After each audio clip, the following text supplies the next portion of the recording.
Hello, Libra. Welcome to Higher Source Tarot for your Law of Attraction Tarot and Oracle card readings. These readings are for all Libra, Sun, Moon, Rising, and Venus. We will start with the money reading first, and we'll have a love reading. There is a Law of Attraction message linked in the description box below if you're interested in that. If you need some upliftment, well, here's your angel number for today. You have the number 777. Know that if you see this number, it has spiritual meaning for you. Stop in the sacredness of pausing, set your intentions, connect with your higher self and the universe. Good luck. The number 777 represents contentment, prosperity, abundance, spiritual awakening, divine intervention. So if you need a miracle, expect a miracle. This message is most likely to reach you during intense uncertainty. You'll come out winning from everything that may come your way. It's also a sign that you have much life experience and wisdom to share, yet you'll need enthusiasm and effort to get this message to others. So I feel like you're going to be a gift to people around you as well. They'll learn from you. All right, let's see what the tarot can tell you about money. Money matters.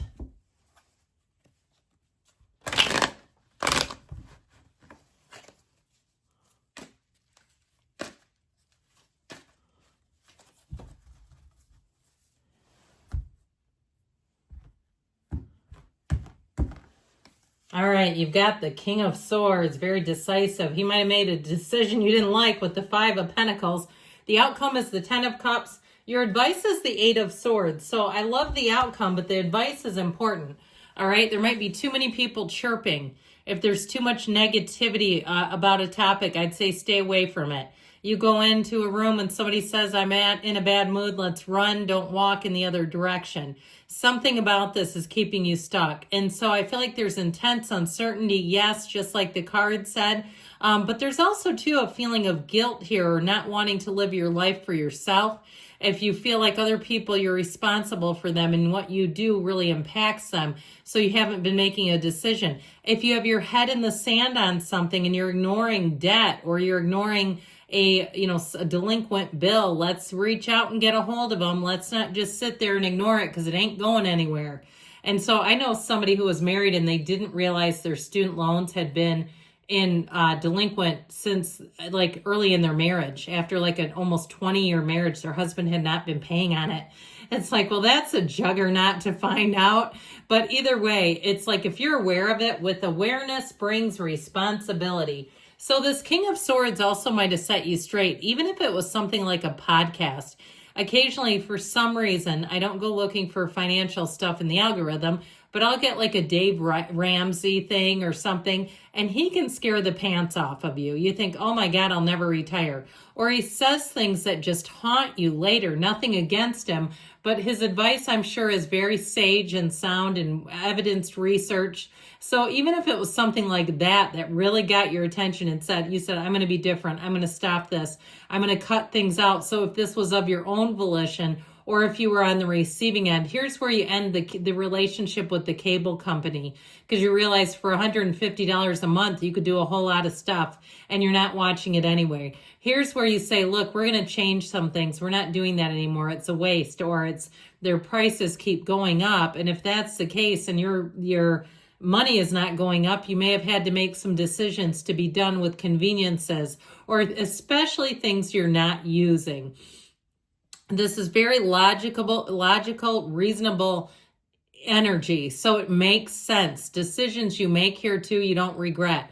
So you may find yourself bragging in 6 months from now about how you haven't turned on the television. You just completely stopped watching it and use a computer. Something like that. I just feel like this was a real tipping point for you, and an important one. Now, if you lost a job too and you knew it was coming, here you go with the Five of Pentacles. It's changed, but it's changed with drudgery. It's feeling left out in the cold. So I do feel like there's something about this iced out energy that comes from the King of Swords. It's like the domino effect, but you're still moving forward. Knocking the door will open, asking it is given. And what I love about this is the outcome. Here's the saving grace. Thank God for the Ten of Cups. the rainbow after the storm. So if there was some forced compliance, ultimately you come out on top and you don't look back. If it's a job situation, you're better than ever. This is great for anyone on the housing hunt. Okay, this is a wonderful energy. It also, if you dodged a bullet in terms of financial stuff, where you say, I'm so glad I didn't buy that car. Oh my God, I'm glad I had somebody tell me the ins and outs of the maintenance and that, etc. Something like that, where I feel like ultimately you'll say, that was in my best and highest good. So the Eight of Swords, you have solutions. You just need to be willing to look for them. This again is the advice. So it's telling you, don't stay stagnant. If you're stagnant and stuck, I feel like they're trying to tell you, you have more power than you realize. You just have to look for the answers.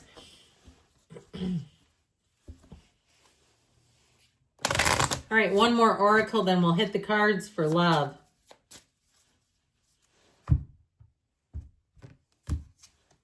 Presence. You're being asked to spend more time in the present moment, to stop ruminating about the past or longing for the future. Your life is happening right now. And when you're not present for it, you miss all of the beauty. So even the act the act or art, I was going to say, of appreciation, that can bring in new money to your awareness. Looking at all the things you've accumulated, all the times you've had more money than you knew how to spend, things like that, or times you spent money like it was water. You know, we do that. I think we all go through that from time to time.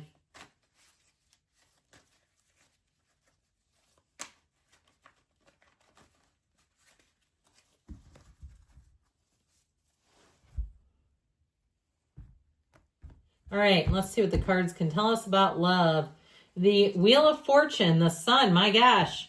The Page of Swords, somebody, it could be internet dating or vetting somebody. I do feel like they're trying to tell you to let your guard down. You got great energy over here. We've got Aquarius, Scorpio, Taurus, Leo is here. The sun will shine on you again. So this is where your life gets busy again. So if you've been too busy to date, if you've taken on some kind of a project, I feel like they're trying to tell you just to slow your roll just a little bit. Now, if you've already met your love and the two of you have been having some at odds in communication, we gotta mature up the communication. The Page of Swords can be rather blunt and distasteful, and he gets to the point, but he does it in a way that pisses people off. So just be careful with this. And I'll tell you what, we love the tarot because you know what you can do with this? You can see this coming and step to the side. So if you think somebody's cute, watch what you say. Okay, if you say something, oh my God, I totally embarrassed myself. I made an idiot out of myself, something like that. They're just warning you. That's where it could be headed. So you can always mitigate the energy of the cards. That's just energy. So what I love about it is it gives you an opportunity. It gives you an opportunity to even plan ahead. What would I say to somebody if I met them and I thought they were really attractive, or I really clicked with them, or I ran into somebody I've always had a crush on? How would I deal with that? You know, at my local radio station does like a second chance dating thing where they call somebody where it didn't work out. Anyway, long story short, this guy was like telling this woman immediately he wanted to marry her, and she was like, absolutely not. That was way too much. It was cute at first until it just became, suffocating. So not that you would ever do that. But with this, you've got optimal energy in terms of having met someone or being in the right place at the right time, perfect timing. Now, the sun brings in synergy. It does bring in a match. This is where you attract them. This is where they're lining up for you, Libra. So I feel like you are going to be a hot commodity. And if you're on a dating app, be aware of that too, that you are nimble-fingered with that Page of Swords, that you accidentally don't swipe the wrong way and give the wrong person the wrong impression, or make sure that you're being savvy with the app, because I feel like there could be some kind of oversight or something that you do where you go, oh no, I wish I wouldn't have, that sort of thing. But ultimately you are bringing in a match. So with the Page of Swords, he does help you in a lot of ways. He'll help you detect a lie from the truth in seconds. And so that's good if you're meeting somebody new and you go, no, they're cute, but there's something about them. I see crazy underneath. go in the other direction. That will help. But like I said, I feel like you have to also be a little cautious with this because he's so clumsy with that sword. He just doesn't have communication mastered. Now, it also could be the other way around where somebody says something stupid to you. And I feel like, I'll tell you what, if they try to come back, I'd give them, I feel like they're saying it's a second chance. All right, with this Seven of Wands, if they go the extra mile, if they're standing outside of your window, like Say Anything, playing a song with an old 80s radio, there you go. They've gone to the length of even kind of embarrassing themselves. So I feel like if somebody that did say something that was a little silly, that they're telling you, if they come back with that, you know, really the effort might be worth a second look. And you have grounding, stability and security, performance, growth and endurance.